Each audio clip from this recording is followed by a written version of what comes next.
Hall, founder of SlenderSusie.com and certified ketogenic living coach, and I am here today with one of my favorite keto experts and international author, Maria Emmerich. Well, thanks for having me. Maria has agreed to do a really quick little interview for everybody, and I just have a few questions for her that I think most people want the answers to, that I hear a lot of in my groups. So, I know you have two boys, and I know that they follow keto as a way of eating. Not a short order cook, you're right. What advice do you have for, I have a whole group of parents in my Keto Kids group, and what advice do you have for those parents that want their children to follow the keto lifestyle with them? You know, find out their favorite foods and make them keto. Like, there's nothing that I won't make keto. Twinkies, ho-hos, dong-dongs, or whatever they're called, you know, like, I make them. Like, my kids will be at the grocery store and they'll want to try something. I'll be like, hey, let's make it at home and make it a family project. I worked with a psychologist that talking about family dinners and eating family dinners together, and some of us intermittent fast and it's hard to eat family dinners. It's not the actual act of eating together, it's spending time together. So maybe you make some cupcakes together or ice cream or things like that. Whatever they love, slowly maybe change it a little bit at a time until that's all that they know. I mean, my kids, they don't have money, they don't have a car, so they eat what's at home. Not to sound judgmental, but they'll get hungry and they'll eat, but they love, you know, my skillet spaghetti. They love, so I grew up on Flintstone push pops, those orange creamsicles. I love those, and so I just throw everything into the blender. My kids do this now. I did it with a video. They threw everything into a blender, they poured it into push pop molds, which you can get on Amazon, and then I throw them in the freezer. Like, nothing's easier than that. Nothing's more delicious than a fresh treat without all the chemically flavors. Like, you know, I think that just finding the things that they love and adapting them just a little bit. Baby steps for the babies. Yeah. Yes, I make just about everything. There's so many different cakes. My boys are from Ethiopia, and they are true Ethiopians. I do not drink coffee. They love coffee. They love everything tiramisu. They love everything coffee ice cream. So they love, like, my tiramisu cheesecake, which is divine. Even though I don't drink coffee anymore, I use like a decaf espresso when I make that stuff. So, because usually when we have it, it's kind of late.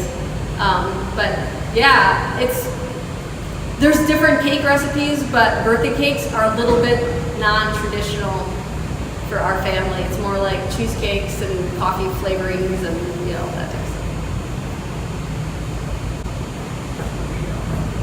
We also have a vanilla birthday cake recipe at SwerveKeto.com. Just so you know, there is a go-to simple, kind of traditional cake. Awesome.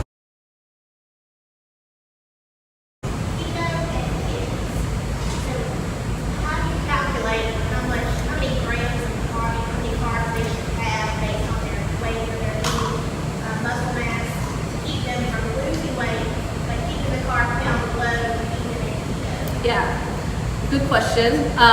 My kids were underweight when they first came to Ethiopia.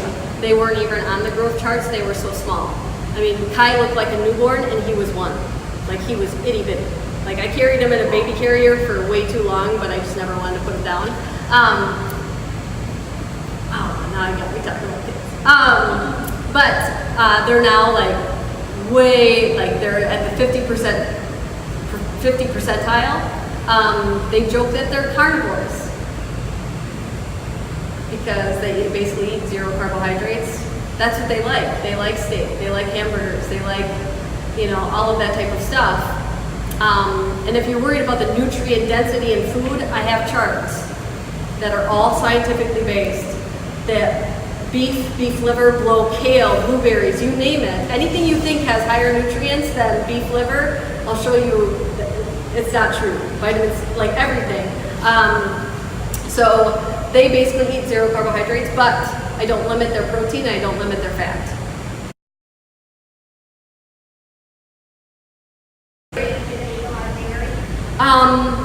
I have one son that can't. He'll get red bumps behind his arms, and he gets, we're in the trust tree here, girls, right? Very moody, like me. He can't do dairy. I've dealt with so many people with anxiety or depression, and when they cut that autoimmune, we poo-poo gluten all the time on this ketogenic world, but dairy is a more common allergen than gluten is, but nobody wants to recognize that. I'm from Wisconsin, you know, like this is blasphemy, right? But yeah, for some people, just dairy just doesn't work. And I'm not talking about lactose, I'm talking about the casein found in heavy cream and that type of stuff. So I know on the cleanse you recommend no caffeine and no dairy. Right, So no nuts. Right. And that calculation is not the same for kids? Or No, that I don't limit that for kids. So, especially like type 1 kids and so on. Well, I have kids that have epilepsy, so I'd be interested in putting them on keto. Yes. Which my neurologist does support. But she said, well, you're going to stay a few days in the hospital and talk to the dietitian and see if she can, you know, I think that's the biggest thing is getting my kids to want to eat all the protein. I know they'll be satisfied by it, but getting that curve. And I don't know if it's just start with one, you know, meal a day that's just protein and then move up to two or try to transition things. You know, like this is good food.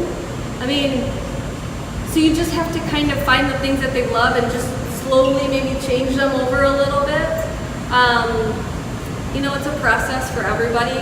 I guess I'm not a short order cook, so if my kids don't like what I eat, well, it'll be there later. I mean, that's what my mom did. I don't like pork chops to this day.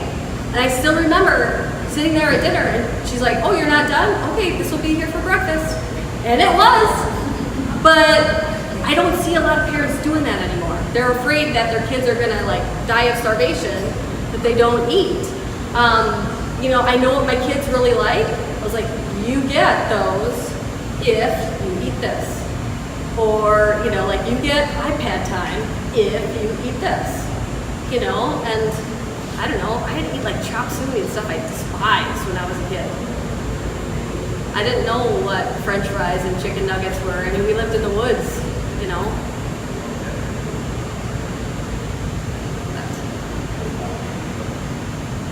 But have you watched, it's a Meryl Streep movie, I think in the 80s, about epilepsy? First, Do No Harm. Well, it says oil or something, there's one on that too. Okay. It's about epilepsy and kids. Okay, First Do No Harm is another one. It's old, it's good.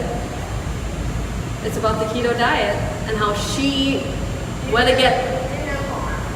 First Do No Harm, yep. And how she went against all the doctor's recommendations.